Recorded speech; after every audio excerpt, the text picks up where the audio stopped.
L'air d'en rire, le festival d'humour en Vendée.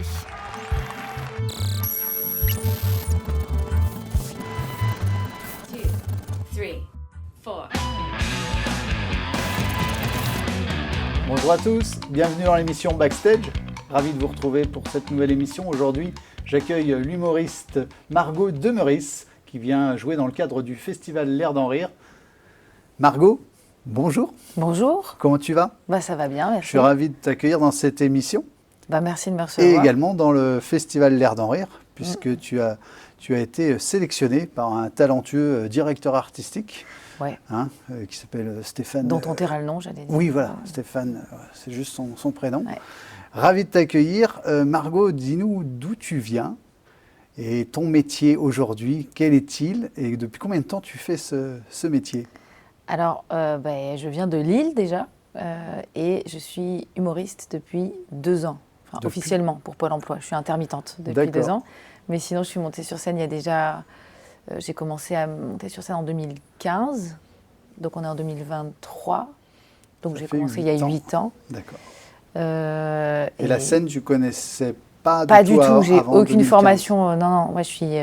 au départ, je suis plutôt une sportive, je faisais beaucoup de foot et je voulais être footballeuse. C'est vrai ? Bien sûr. À Lille, au LOSC ? Alors, j'ai fait partie de l'équipe départementale et régionale. J'étais la capitaine, tu as en face de toi pas n'importe qui, je préfère te le dire quand même. D'accord. J'étais d'ailleurs capitaine de l'équipe de France, Amandine Henry. Ah ouais, là, puisque Amandine Henry est de l'Homme, qui est une ville à côté de Lille. D'accord. Et donc on a fait toutes les sélections ensemble et tout. Et moi, l'idée, c'était plutôt d'être footballeuse. Et donc, dans la lumière. Alors aussi, le sport, c'est ta passion. Ouais. Et voilà. Et donc, du collectif, tu es passé à, on va dire, un travail individuel. Plutôt. Et tu t'es lancé sur scène. Qu'est-ce qui t'a donné le déclic de monter sur scène ? À quel moment tu t'es dit, tiens, je vais faire de l'humour, je vais faire des blagues ? C'est que tu as commencé dans le vestiaire.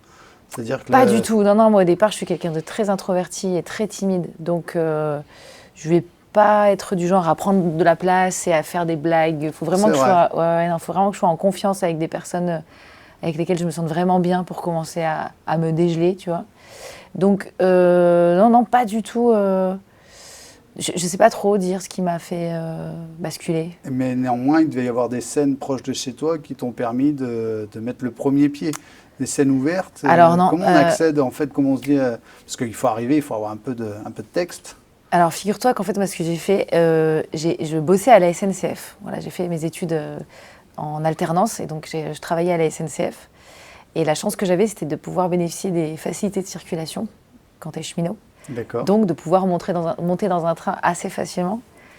Et je faisais des Lille-Paris pour aller, en fait, dans les petits cafés-théâtres à Paris et aller prendre des... J'ai pris 1 an de cours tous les samedis et tous les dimanches. Et c'est comme ça que j'ai commencé à écrire mon premier spectacle.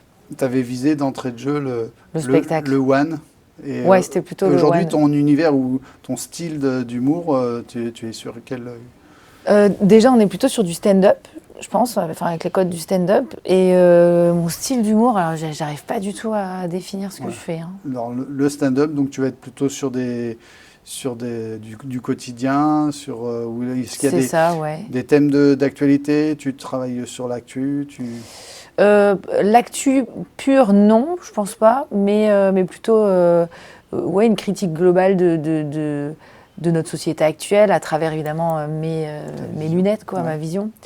Mais l'actu pure, alors j'essaye, je fais pas mal de plateaux, donc, et je m'enregistre sur des courts extraits vidéo. De temps en temps, je m'essaie à cet exercice un peu pas de la chronique, mais en tout cas, si, je commence un peu à tester, mais pas dans le spectacle. D'accord. Ouais. Et tu arrives de Lille, tu arrives à Paris. Ouais. Certes, c'est facile d'accès depuis Lille, mais néanmoins, on arrive dans cette grande ville. On n'est jamais monté sur scène et où on se dirige pour démarrer. Et j'ai vraiment tapé sur Google café-théâtre, humour, et j'en ai fait 2. Et en fait, c'était la première fois que je montais sur scène lors du premier cours. Et en fait, j'ai pas trop aimé l'ambiance et tout, mais j'ai aimé être sur scène. Et je me suis dit, c'est ça que je veux faire, mais pas ici. Et donc, j'avais sélectionné un autre café-théâtre que j'ai essayé la semaine suivante. Et là, pour le coup, ça m'a plu. Et avec la prof, ça me plaisait, le groupe me plaisait.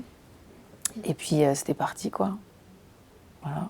Et depuis, tu écris, donc tu es Et depuis- auteur de tes textes. Ouais, et j'aime beaucoup écrire. Tu aimes beaucoup écrire. Ouais. Donc c'est un exercice que tu fais à quel moment de tes journées? Il y a une règle, tu te fixes Oh des non, je règles suis en pas. particulier? Non, je suis assez. J'ai une vie assez ascétique pour pouvoir encore m'imposer des régimes d'écriture. Donc non, ça c'était plutôt. Là, par exemple, cet été, j'ai préparé mon nouveau spectacle et je me suis fait toute une session pendant l'été. Tous D'accord, les jours, j'écrivais Ok, c'est des temps et je forts. répétais. Ouais, c'est des temps forts. Et quand on est jeune humoriste sur le circuit, comment on s'entoure? Est-ce que tu as accompagné aujourd'hui d'une certaine manière? Parce qu'arriver dans ce monde où il y a beaucoup de monde sur le circuit, il y a beaucoup de cafés-théâtres, enfin, c'est quand même assez important, et sur Paris. Aujourd'hui, comment tu t'entoures? Bah, globalement, je dirais que j'ai beaucoup de chance. Je rencontre des personnes sur mon parcours qui me tendent des mains, mais sinon, je suis plutôt seule. Je fais plutôt D'accord. cavalier seul parce que j'ai fait des rencontres pas forcément, qui m'ont peut-être parfois, enfin, à un moment donné, mis le pied à l'étrier, mais qui m'ont aussi fait beaucoup de mal. D'accord. Et donc, chat échaudé, craint l'eau froide. Et maintenant, je suis plutôt du genre à avancer solo et après, à pas refuser tout ce qu'on me propose, mais à être assez prudente et toujours bien m'écouter quand même, voir... parce que c'est ça aussi, on peut rencontrer des personnes qui essaient un peu de nous façonner Ouais. ou de faire de nous Ce ce que vous qu'ils voulez pas. attendraient. Ouais, et donc, Et aujourd'hui, donc, c'est ton métier. c'est mon métier. Depuis 2 ans. Ouais. Voilà, tu as laissé toutes les autres activités de côté. Mm. C'est quoi, donc sur une année, tu vas jouer à Paris, mais tu joues aussi en province, des festivals, tu as fait d'autres festivals, tu es sur l'Air d'en Rire aujourd'hui, mais tu Ouais. as fait d'autres festivals? Ouais, récemment, je suis allée en Bretagne, j'ai participé au festival de Locminé, au festival de Dinan, festival de Bourges aussi, Humour et Vin, que j'ai remporté. D'accord. Et d'ailleurs, je vais jouer mon spectacle là-bas, c'est le prix. Je suis en Super. ouverture de festival cette année. Voilà, ce sont ceux qui me viennent. Et donc du coup, c'est aujourd'hui, après 5, je suis en train de compter en même temps, 8 ans, voilà, Ouais, mes 8 premiers ans. pas, il y a 8 ans. C'est quoi tes objectifs là qu'est-ce que tu te fixes comme objectif pour les prochains mois, prochaines années? Tu en es où?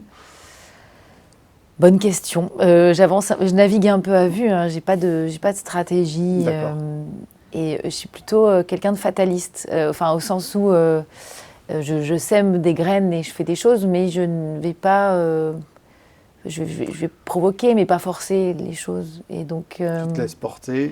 je me laisse un peu regarder porter, les rencontres, tout ça, ouais. d'un festival, un plateau. Exactement. Où tu gagnes et tu vas te retrouver à jouer ton spectacle Exactement, ouais. Qui va par ailleurs me faire rencontrer d'autres personnes et tout. Je pense que c'est quand même aussi pas mal un métier où on rencontre, Oui, c'est fait de rencontres. Exactement. C'est des rencontres qui peuvent, je pense, bouleverser ou changer ton... Pour les humoristes, il y a des temps forts qui peuvent être incontournables ou pas, et c'est pas une obligation, mais quelque chose comme le Festival d'Avignon, qui est Ouais. un festival de théâtre, mais on a aussi beaucoup d'humour.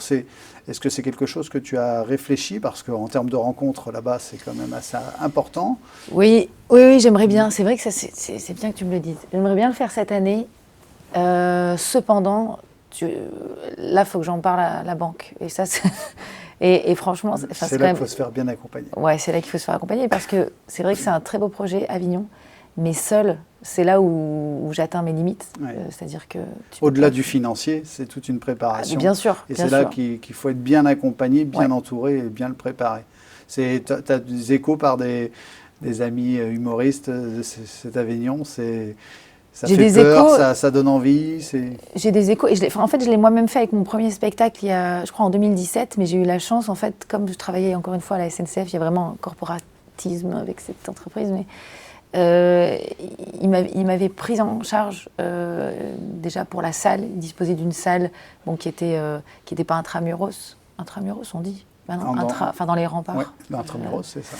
Et donc, j'ai pu faire la moitié du festival quasiment pris en charge par la SNCF. Et donc, j'ai eu cet avant-goût et j'ai adoré. C'est vrai. Donc bien sûr que j'aimerais, là maintenant en plus avec le spectacle, où j'ai l'impression que j'ai atteint une forme de maturité, je sais ce que je veux dire, j'ai envie de montrer au monde un peu ce que je fais. C'est vrai que cette année, ce serait chouette ça, de pouvoir faire le Festival d'Avignon.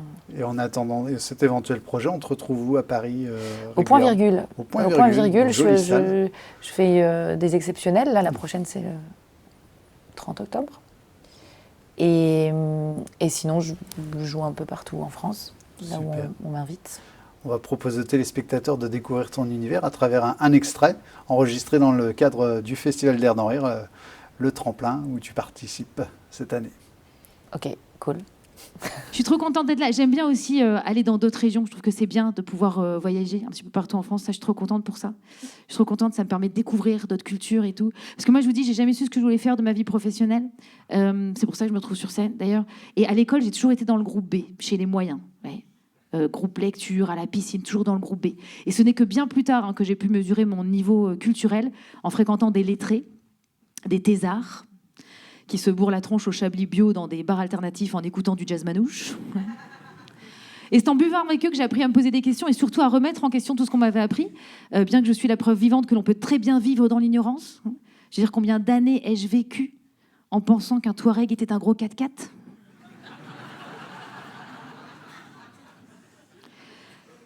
Le Fjord, du fromage blanc. Et le Hezbollah, un club de foot islamiste. J'ai évolué, bien sûr, je sais, pour Beethoven. C'était en fait un grand compositeur. Ce chien m'étonnera toujours. L'ascenseur social a marché, et voilà qu'aujourd'hui, à mon tour, je me pose une litanie de questions buvant du Chablis bio. Qu'est-ce qui me rend heureuse ? Où sont mes clés ? Pourquoi dit-on encore tirer la chasse d'eau alors que la plupart des systèmes nous invitent aujourd'hui à la pousser ? Google n'a pas toujours la réponse. Et je pense que c'est pour ça d'ailleurs que certains se tournent vers la religion, pour avoir des réponses. Moi, je vais vous le dire ce soir aussi à Saint-Denis-la-Cheval, je vais vous le dire, en plus on est à côté de l'église, je vous le dis, moi je crois en Dieu. Voilà. Je crois en Dieu depuis que j'ai 18 ans. Depuis que j'ai eu mon bac et mon code du premier coup, en fait. Je me dis, il y a forcément quelqu'un là-haut, c'est sûr. C'est sûr. Margot, on vient de découvrir un extrait de ton spectacle. On espère que les téléspectateurs seront très nombreux à venir te découvrir sur Paris. Je te remercie d'être venu sur cette émission et sur le festival. Merci à vous. On aura le plaisir de te retrouver très bientôt. Et vous aussi, téléspectateurs, à très bientôt sur cette émission Backstage consacrée à l'humour dans le cadre du festival. À bientôt.